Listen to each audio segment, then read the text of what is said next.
2016 पासून हायकोर्टामध्ये फिटनेस संबंधीची चर्चा चालू होती. 2024ला दुर्दैवाने हायकोर्टाने आमच्या विरुद्ध निर्णय दिला. निर्णय दिल्यानंतर परिवहन आयुक्तांनी परिपत्रक काढून ज्यांचं फिटनेस नाही त्यांना दररोज 50 रुपये दंड आणि ते दंड 2016 पासून सुद्धा आकारण्याची धमकी प्रशासनातर्फे आम्हाला देण्यात आली. 3 लाखाची रिक्षा बँकेच्या हप्त्याकरता दररोज 700-800 रुपये जातात. पेट्रोल करता काही पैसे जातात, त्याच्या दुरुस्तीकरता काही पैसे जातात. 100-150 रुपये रोज मिळत नाही. त्यातले निम्मे पैसे तुम्ही काढून घेतल्यावर रिक्षावाला कसं जगणार? राज्याचा मुख्यमंत्री एक रिक्षावाला आहे. ते अभिमानाने विधानसभेमध्ये सांगितलं मी एक रिक्षावाला आहे. तर आज जवळजवळ सोलापुरामध्ये 6000 रिक्षा, राज्यामध्ये 2.5 लाख रिक्षावाले या फिटनेसमुळं संकटात आले.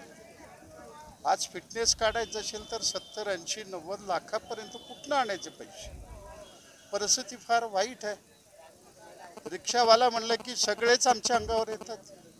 ट्रॅफिकवाला येतो, आरटीओवाला येतो, पोलीस येतो, आमचे सभ्य नागरिक येतात, बाकी सगळे येतात. आणि रिक्षावालीची सेवा इतकी उत्तम आहे, कोणीही सेवा देऊ शकत नाही इतकं सुंदर सेवा. पोलिसाला सुद्धा गुन्ह्याचा तपास करता येत नाही, आमचे रिक्षावाले करतात. अशा रिक्षावाल्यांना जुलमी दंड आकारण्याचा आहे, ते तुम्ही वगळा ही प्रमुख मागणी. त्या कलेक्टरला भेटणार. नाही झालं 16 तारखेला पांडुरंग आणि रुक्मिणीच्या दर्शनाच्या पूजेकरता मुख्यमंत्री येणार. प्रचंड बंदोबस्त असणार. आम्हाला कल्पना आहे. कितीही बंदोबस्त ठेवा, कितीही लाठ्या चालवा, आम्ही छत्रपती शिवाजी महाराजचे मावळे आहेत. मुख्यमंत्र्यापर्यंत कसं घुसावं हे आम्हाला माहीत आहे. आमचे रिक्षावाले घुसतील.